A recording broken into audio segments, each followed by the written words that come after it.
Society, Bill Whitaker from 60 Minutes, and a few other folks came and gave acceptance speeches for their induction. So that's one of the other things they do. The fellowships of the it's called the Fellows of the Society, and it's basically a hall of fame for journalists on a national level.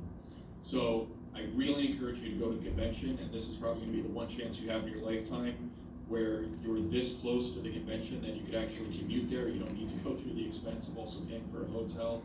You could go there for a cheap rate and get a lot of wonderful networking opportunities. If you don't have business cards yet, I encourage you to get those printed up. Slap your name, your phone number, your email, your personal portfolio website on there, and be prepared to go to the convention and hand those out. Because you are in Las Vegas, there is opportunities for you to hook up with your local chapter, which is simply called SPJ Las Vegas. They have a contest called the Battleborn Journalism Awards, which is a professional journalism contest. But if you ever see professional journalism contest and you're very proud of something you did, don't hesitate to enter that. You can compete with the pros. Nothing's to stop you just because you're a student. They also have an annual scholarship for $1,000 for South Nevada students. The deadline is actually in March, so this year's scholarship is already accounted for. But by March 2024, you can apply for a scholarship, and it's open up to journalism students only in Southern Nevada. So that's a small pool. And I'll tell you, the Press School Long Island, we offer about 4 scholarships, like a general college scholarship. We offer a learning disability scholarship, and we also offer a $2,000 scholarship to a high school student who is going to enter college in journalism. We have had years where nobody entered. We know that there's high school students on Long Island that plan to go to school and study journalism, but I think a lot of people get the impression that it's not worth going through the effort to apply for a scholarship because they think they're going to be in a pool with 200 people and they won't get selected. Well, last year, just one person entered. That could have made a $2,000 difference for them towards their college education. So I very much encourage you, when you see a scholarship opportunity, go for it. There's no fee to enter, so it's not going to cost you anything. It's just going to take some time to whip up a resume, letters of recommendation, which you should have on hand. And because it's only 7 students, you're not in this national pool. So you will have a good chance of landing that scholarship. And they have networking events, they have continuing education events from the SPJ Las Vegas chapter. And nationally, we just had Sunshine Week, where every day during the week they did a different super event that you could get onto to learn about open meetings law and to learn about freedom of information law. The Press Club of Long Island, we have events both in person and on Zoom, and whenever we're on Zoom, we open it up to students, we open it up to professionals nationally. If you want to join us on Wednesday at 4 p.m., we're having an event all about the freedom of information law and how to use it when government agencies are being very resistant.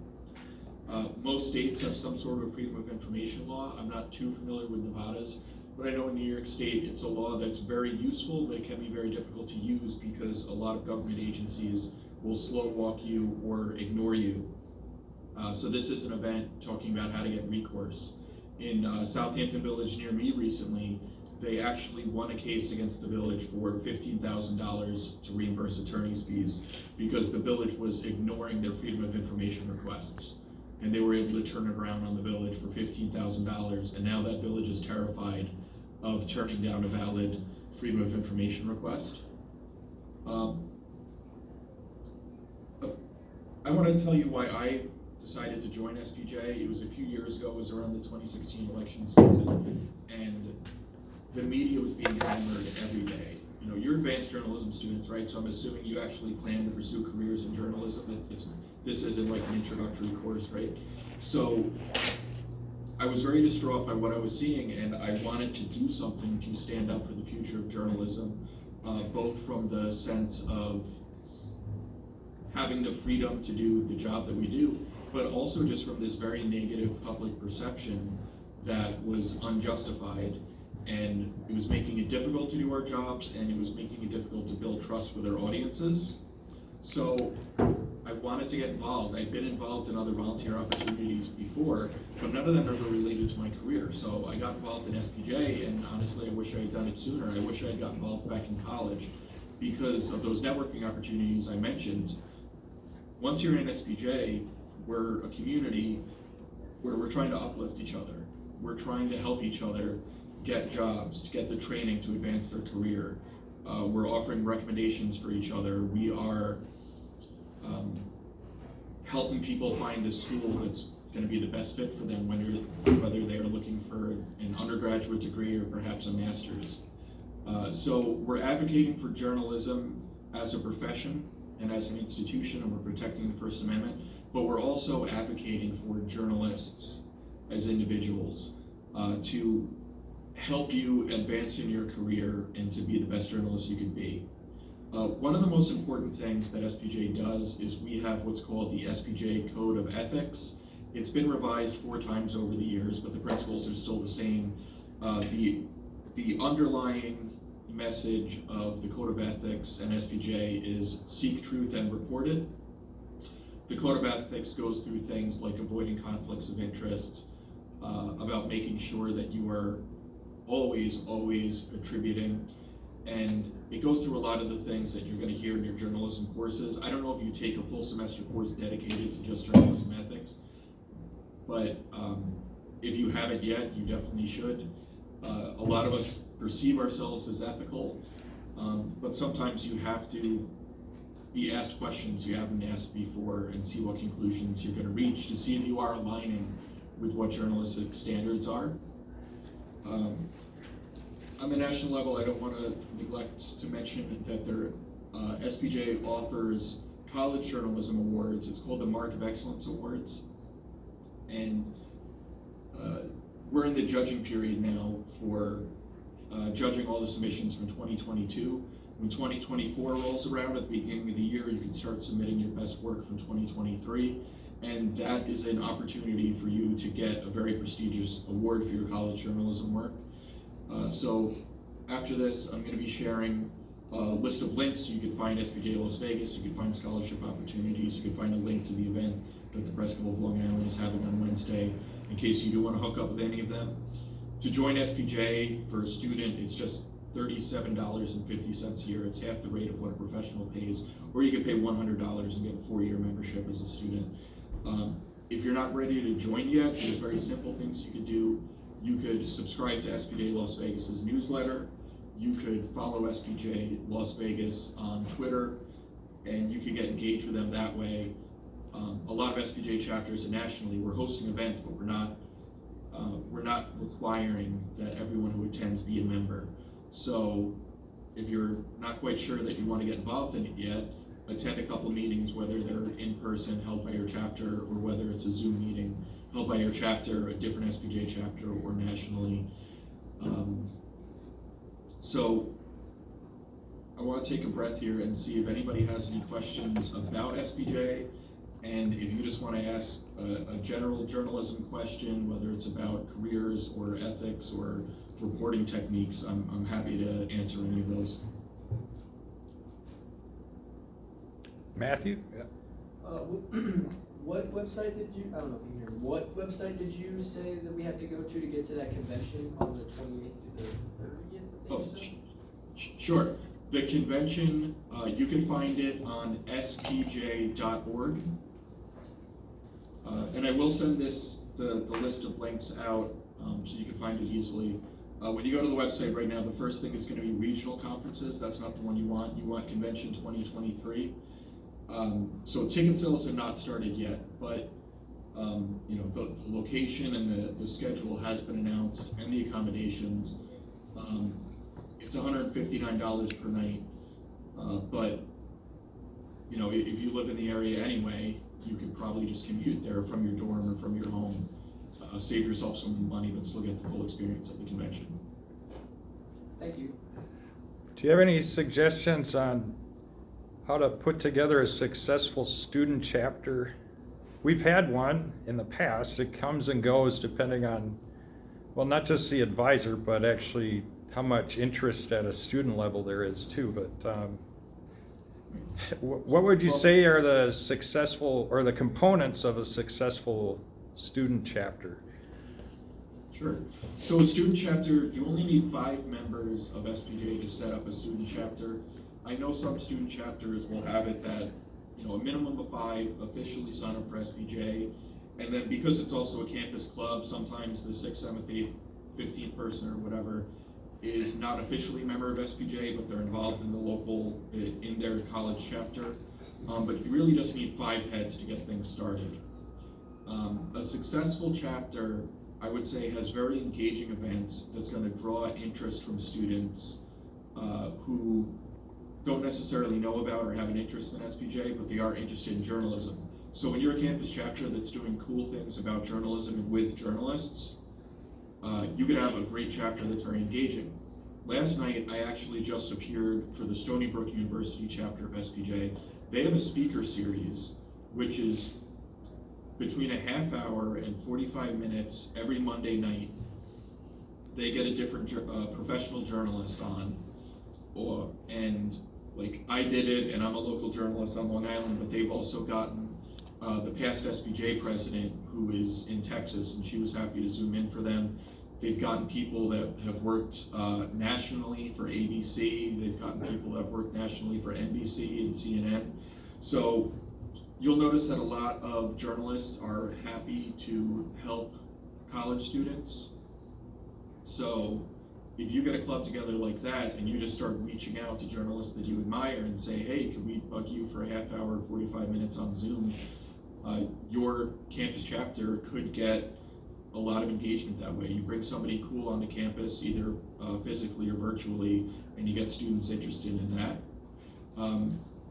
Other things is the Stony Brook chapter actually has their own mini journalism convention. They do a half day on a Friday or a Saturday. They have journalists from the community come in, morning sessions, afternoon sessions, networking opportunity in between. What I like about the college chapters is they really should be a pipeline to your professional career.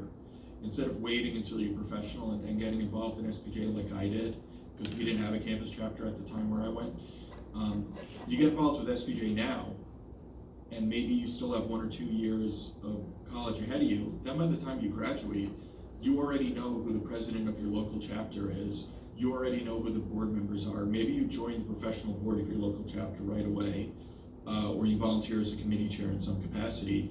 And these are people who, a lot of them are not just journalists, they are employers. And you've already had 1 or 2 years of face time with employers before you even graduated. So that's a real strength of a campus chapter.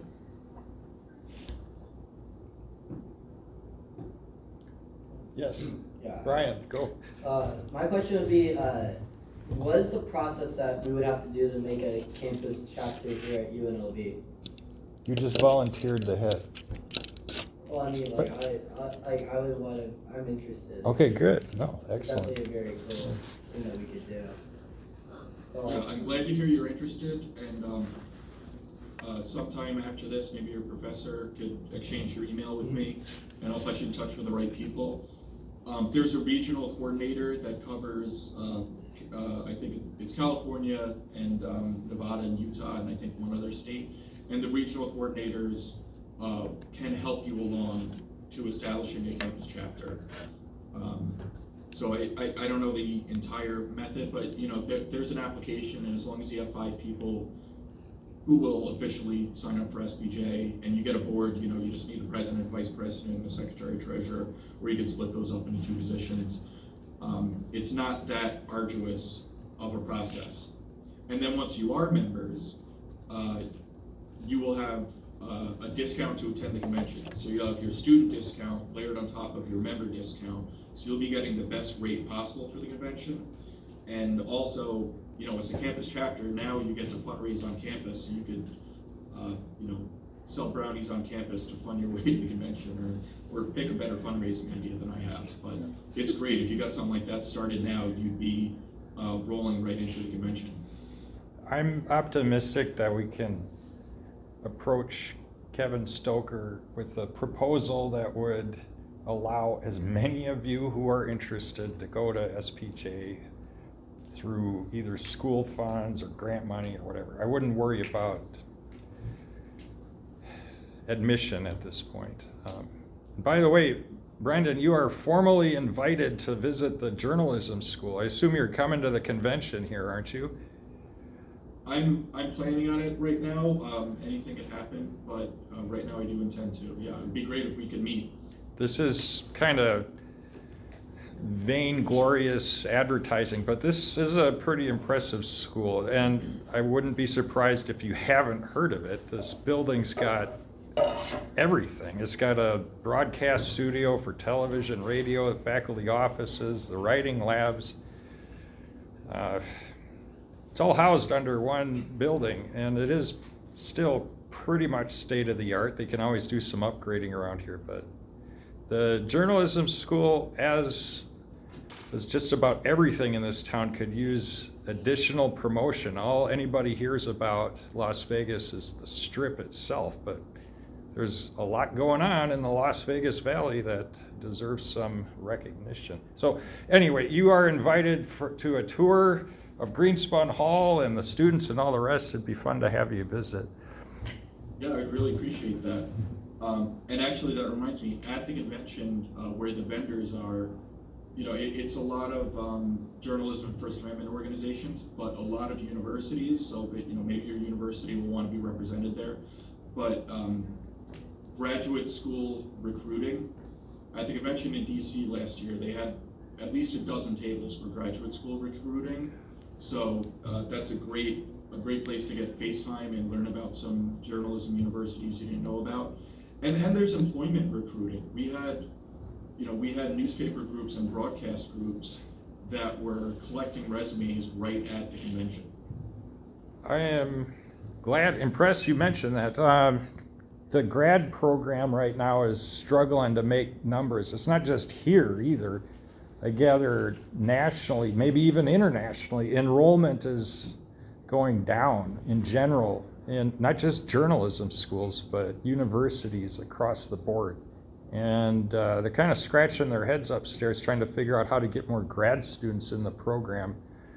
The natural inclination is just to put everything online, but that's a short-term fix. I think, yeah, if we could set up a booth at the convention, it'd be perfect. I would be attracting all sorts of people, locals and visitors, all at the same time. So I will mention that to the director and the grad coordinator too.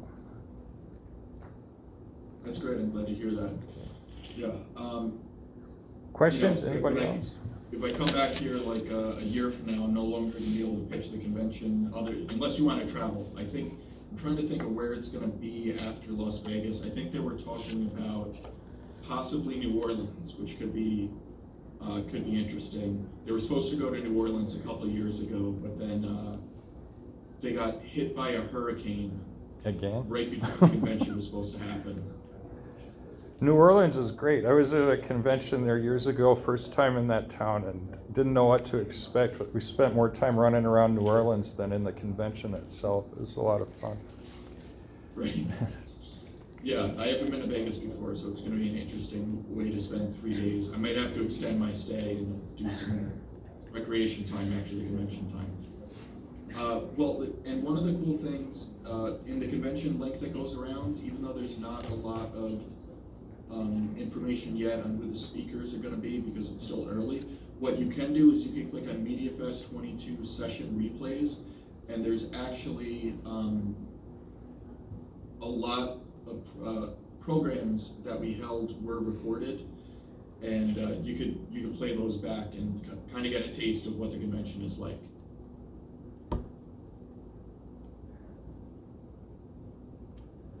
Comments, questions? Last call? We good? Okay, there we go. Kevin, go. I got one. I'm not super familiar with your schooling history, but I guess as journalism students, if you have any general advice for after school that you think might be helpful for us to hear. For after school, well, I'll tell you this, it's interesting that your college editors were here, before I spoke. I was a college editor, I got involved my sophomore year and became an assistant news editor, and then eventually the editor-in-chief. And I worked on that all winter break and all semester up until I graduated. And I got a lot of experience doing that, in the sense that not only did I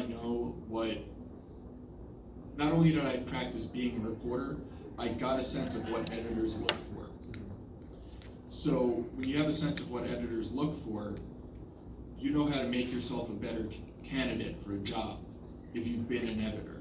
So on that campus paper, they have people submitting stories to write, they have people who are probably doing formal interviews with the editor-in-chief and the senior staff to get a junior editor position. And then once you're in those positions, you're gonna be interviewing people, and that helped me land jobs, because I knew exactly what an editor looks for in a reporter. I knew how important it is to meet deadlines. My advice is, don't graduate and then be like, oh, I better go look for a job now. If you had an internship, or if you're planning on getting one, see if you could roll that internship right into a job. I did an internship this summer before my last semester, and before I graduated, they offered me a job. So I went right for my internship, finished up school, and right into my job. If you intern at a place that you really love, work your ass off, and they will be happy to hire you, because you've already proven that you know how to do the job. Why would they bring in somebody off the street who they have no familiarity with, when they could hire you, who's already proven how skillful and how hard of a worker you are?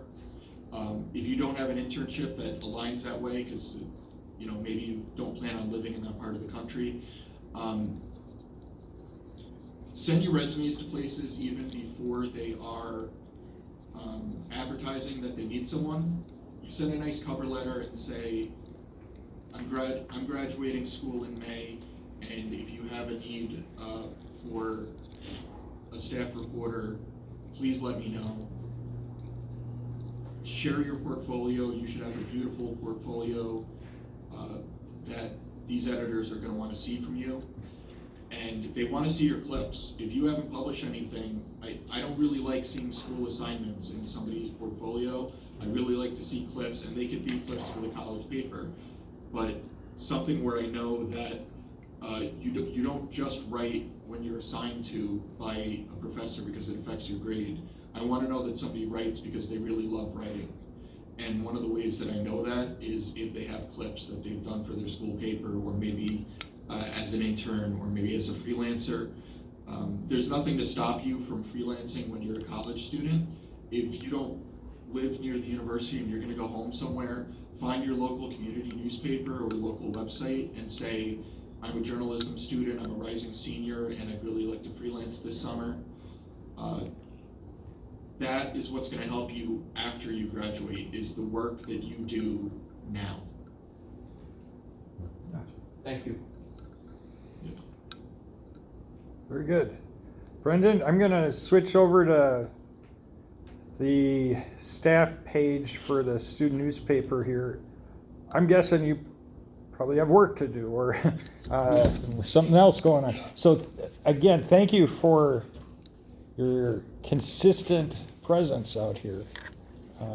It's appreciated. And keep in touch. I will be sending out any links you send my way, both to the students in class and the undergrads in general too. I think it was last year at this time you sent some links to a virtual meeting where we had some journalism students in the program here show up for presentations that were made out east, which was a nice, pleasant surprise. There's always something going on. If you've got a genuine interest in this, it's just a matter of making yourself available for it. So Brendan, feel free to send me any links you got. I'll be sending them off to the students, faculty too. They get a kick out of this. So thank you. Okay. Will do. Okay, take care. Thank you.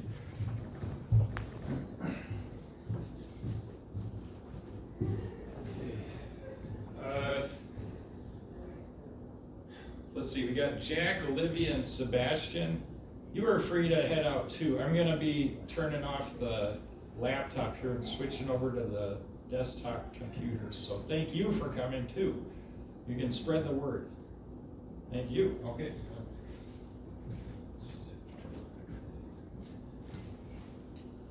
I have made the worst video recording of all of this possible. And it will go on YouTube, maybe with some editing. I hope I can save this stuff. It looks kind of ridiculous. Shots of my back. And